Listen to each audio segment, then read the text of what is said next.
ओम शांति। हर साल 5 जून को विश्व पर्यावरण दिवस मनाया जाता है।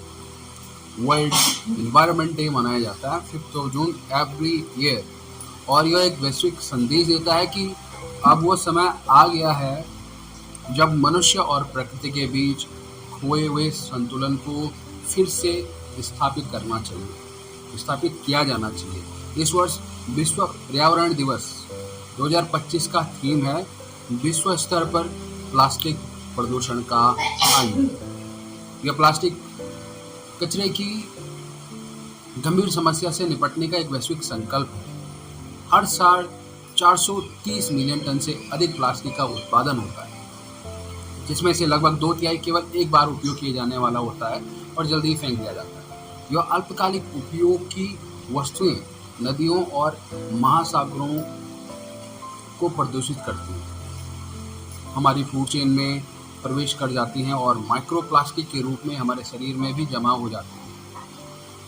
अक्सर हम पर्यावरण में बदलाव को सिर्फ भौतिक या नीतियों के नजरिए से ही देखते हैं, लेकिन एक और गहरी सूक्ष्म परत भी होती है, जो है हमारे विचार, हमारे थॉट्स, फीलिंग्स और अवेयरनेस की।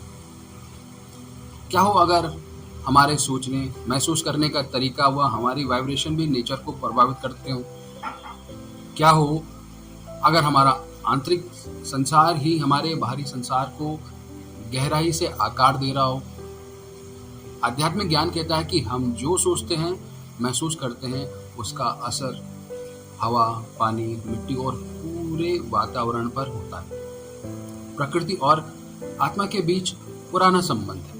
अब वो संबंध क्या है? आध्यात्मिक ज्ञान द्वारा यह समझाया गया है कि मनुष्य आत्मा और प्रकृति के 5 तत्व हैं।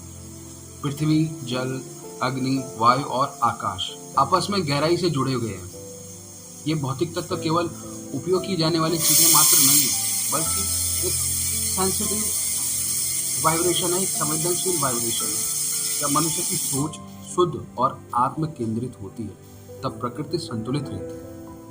यही स्थिति प्राचीन समय में भी थी, जब सौंदर्य, शांति और समृद्धि का सामंजस्य था। भावनाएं करुणामयी थी, तब प्रकृति भी संतुलन में रहती थी। लेकिन जैसे जैसे मानव चेतना में अहंकार, लालच और भय बढ़ा, वैसे वैसे ये वाइब्रेशन प्रकृति में असंतुलन पैदा करने लगी, जिसका नतीजा क्या हुआ? पर्यावरणीय गिरावट, जलवायु अस्थिरता और जीवन की लय से धीरे धीरे जुड़ाव टूटना। इस दृष्टि से देखा जाए तो प्रकृति केवल हमारे बाहरी कर्मों पर ही प्रतिक्रिया नहीं देती, बल्कि हमारी सामूहिक सोच और वाइब्रेशन को भी महसूस करती है। कैसे? वाइब्रेशन का सूक्ष्म प्रभाव होता है। आज विज्ञान भी यह स्वीकार कर चुका है कि हमारे थॉट्स की अपनी एनर्जी होती है, परंतु आध्यात्मिक ज्ञान यह सदियों से सिखाया आया है कि हमारी हर सोच एक बीज के समान होती है।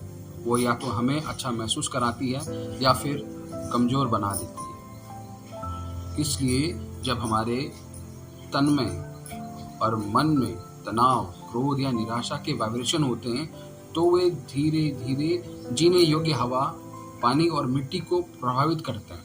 जैसे जहरीली गैसें CO2 और इसी तरह की अन्य गैसें वायुमंडल को प्रदूषित करती हैं, वैसे ही नेगेटिव और निराशाजनक थॉट्स पृथ्वी के वाइब्रेशन को खराब करती हैं। लेकिन अगर हमारी सोच में शांति, प्यार, करुणा या क्षमा के गुण हों, तो वे उस ठंडी हवा के जैसे लगते हैं, जैसे जो भले ना भी दिखें लेकिन अक्सर जरूर फील होते हैं, जरूर असर करते हैं। इसी वजह से आध्यात्मिक समझ ये कहती है कि हमारे थॉट्स भी पर्यावरण पर अपना असर डालते हैं। सिर्फ हम क्या करते हैं यह नहीं, बल्कि हम क्या सोचते हैं, क्या महसूस करते हैं और अपने मन में क्या क्या पकड़े रहते हैं, ये सब चीजें भी मायने रखती हैं। 5 तत्व और मनुष्यों पर इनका प्रभाव। आध्यात्मिक समझ के अनुसार 5 तत्व यानी कि पृथ्वी, जल, अग्नि, वायु और आकाश केवल जड़ पदार्थ नहीं है, केवल ये फिजिकल एंटिटी नहीं है, बल्कि ये जीती जागती एनर्जी है, क्योंकि इनसे हमें जीवन मिल रहा है। हवा भी जीने के लिए जरूरी है। जिन पर हम इंसानों की सामूहिक सोच का असर पड़ता है। हर तत्व किसी न किसी संतुलन का प्रतीक होता है, जैसे धरती की स्थिरता, पानी की पवित्रता, हवा की सादगी, आग में बदलाव लाने की शक्ति और आकाश के फैलने का नेचर। इसलिए जब हम अपने अंदर शांति, संतुलन और स्थिरता लाते हैं, तो ये भारी दुनिया के इन 5 तत्वों को भी संतुलन में रखने में मदद करता है। हमारी रोजमर्रा की चीजें, जैसे हम क्या खाते हैं, किस सोच के साथ सफर करते हैं और नेचुरल रिसोर्सेज का कैसे इस्तेमाल करते हैं, ये सब बातें इन 5 तत्वों पर असर डालती हैं। लेकिन इसके साथ ही हमारे वाइब्रेशन भी उतने ही असरदार होते हैं। हमारी आंतरिक स्थिति का इन पर काफ़ी गहरा असर होता है। इसको ऐसे देख सकते हैं, जैसे गुस्सा आने पर शरीर में गर्मी बढ़ सकती है, जो अग्नि तत्व के बैलेंस को बिगाड़ देता है। डर व भय से हमारी सांसों की गति तेज हो जाती है, जिससे वायु तत्व प्रभावित होता है। और बेचैनी हमारे आसपास के माहौल को हलचल में लाता है और गलत व शुद्ध विचार जल और मिट्टी के सूक्ष्म स्तर को प्रभावित करते हैं। वहीं दूसरी तरफ शांति, प्यार और कृतज्ञता जैसे ग्रैटिट्यूड जैसे भावों के वाइब्रेशन पोषण का काम करते हैं, जो धीरे धीरे 5 तत्वों की सफाई करके उनका संतुलन वापस लाते हैं। ये 5 तत्व हमारे सच्चे साथी के समान हैं, जो हमें वही लौटाते हैं जो हम उन्हें देते हैं। जब हमारे अंदर मन साफ, शांत और सम्मान से भरपूर होता है, तो प्रकृति भी वैसा ही जवाब देती है। अपने अंदर से संतुलन की शुरुआत करें।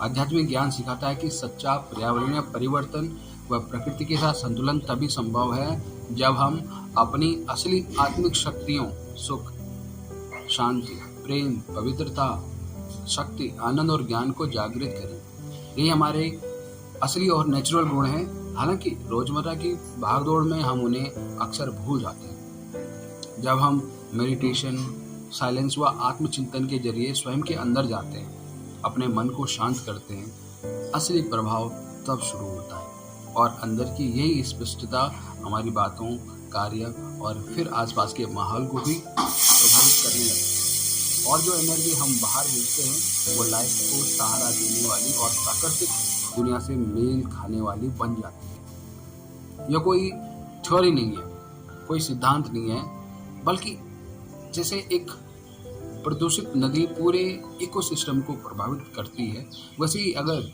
एक थॉट बार बार सोचा जाए तो उसकी शक्ति पूरे ग्रह की एनर्जी को बदल सकती है, उसे पॉजिटिव से नेगेटिव और नेगेटिव से पॉजिटिव बना सकती है। ओम शांति।